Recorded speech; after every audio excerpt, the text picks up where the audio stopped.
قرآن حکیم کے ایک اور مقام سے کرتے ہیں۔ کبھی سورہ بنی اسرائیل کو پڑھیں آپ، 17 نمبر سورہ ہے، اس میں حضور نبی اکرم صلی اللہ علیہ وآلہ وسلم کی دعا بیان ہوئی ہے، حضور کی دعا، آیت نمبر 80، بڑی معروف دعا ہے۔ آپ نے یوں عرض کی اللہ کی بارگاہ میں، باری تعالیٰ وَقُلْ رَبِّ أَدْخِلْنِي مُدْخَلَ صِدْقٍ وَأَخْرِجْنِي مُخْرَجَ صِدْقٍ وَاجْعَلْ لِي مِن لَّدُنْكَ سُلْطَانًا نَصِيرًا۔ سورہ بنی اسرائیل کی آیت نمبر 80 ہے۔ اس کا پہلا حصہ ذوق کے لیے سنا رہا ہوں، صرف ذوق کے لیے۔ ہمارے حاجی صاحب ادھر بیٹھے ہیں، تو مجھے یہ بتایا گیا ہے کہ حاجی صاحب نے حضور اسلام کے میلاد کے لیے کیا کیا نہیں کیا، ان کی نظر یہ بات کر رہا ہوں۔ پہلا حصہ، حضور اسلام نے یوں عرض کیا کہ باری تعالیٰ مجھے تو نے جہاں بھی داخل کرنا ہے سچ کے ساتھ داخل کر، جہاں سے نکالنا ہے مجھے سچ کے ساتھ نکال۔ یہ آیت کریمہ ہجرت مدینہ کے موقع پہ آئی ہے۔ حضور ایک شہر سے نکل رہے تھے اور دوسرے شہر میں جا رہے ہیں۔ جس شہر میں جا رہے تھے وہ مدینہ پاک ہے۔ شہد سے زیادہ میٹھی زبان استعمال کر کے بولیں نا ذرا، مدینہ پاک، پھر بولیں اس شہر میں داخل ہو رہے ہیں، اور جس سے حضور نکل رہے ہیں وہ مکہ پاک ہے۔ یہاں دیکھیں ترتیب کیا آئی، ترتیب یہ ہے کہ جس شہر میں داخل ہونا ہے اس کا ذکر پہلے ہے، اور جس سے نکل رہے ہیں اس کا ذکر بعد میں ہے۔ یعنی مدینہ پاک کا ذکر پہلے اور مکہ کا ذکر بعد میں۔ کوئی پوچھے کیوں؟ ترتیب تو یہ ہونی چاہیے تھی کہ جس سے پہلے نکل رہے ہیں اس کا ذکر پہلے، اور جس میں جا رہے ہیں اس کا ذکر بعد میں۔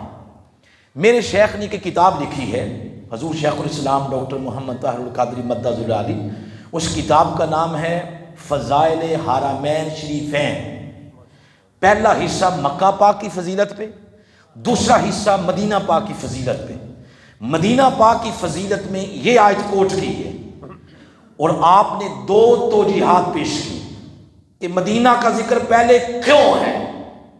پہلی توجیہ یہ کہ مکہ والوں نے جب حضور اسلام پر مکی زندگی اجیرن کر دی، اور انہوں نے اپنے تائیں کوشش کی کہ ان پر زمین تنگ کر دی جائے، انہوں نے اپنے تائیں کوشش کی۔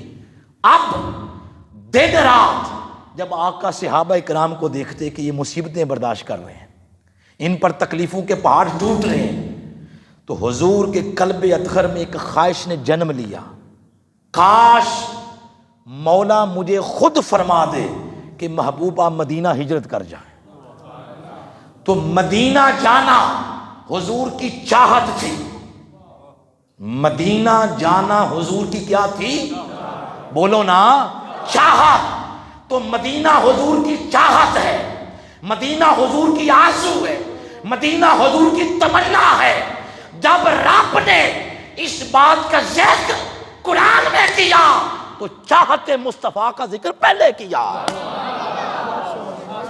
اور حضور کی چاہت کا نام مدینہ پاک ہے۔ ایک توجہ یہ ہے، اور دوسری توجہ یہ ہے کہ مکہ سے جدائی کا غم بھی تھا نا، کیونکہ آپ کے امی ابو کا شہر، ابا و اجداد کا شہر، اس میں کعبہ ہے، اس میں حتیم ہے، صفا مروہ ہے، 70 انبیاء کرام کے مزارات مطاف کے نیچے ہیں، تو یہاں سے جدائی کا غم بھی تھا۔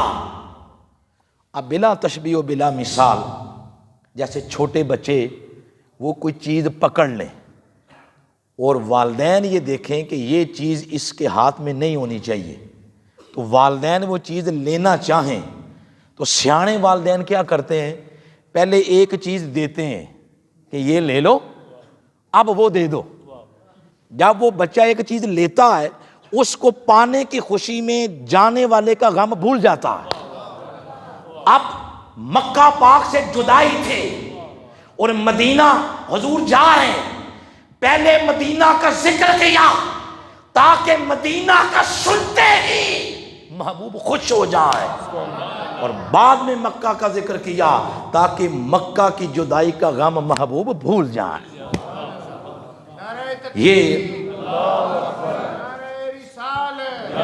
یہ بات ذوق کے لیے کی ہے۔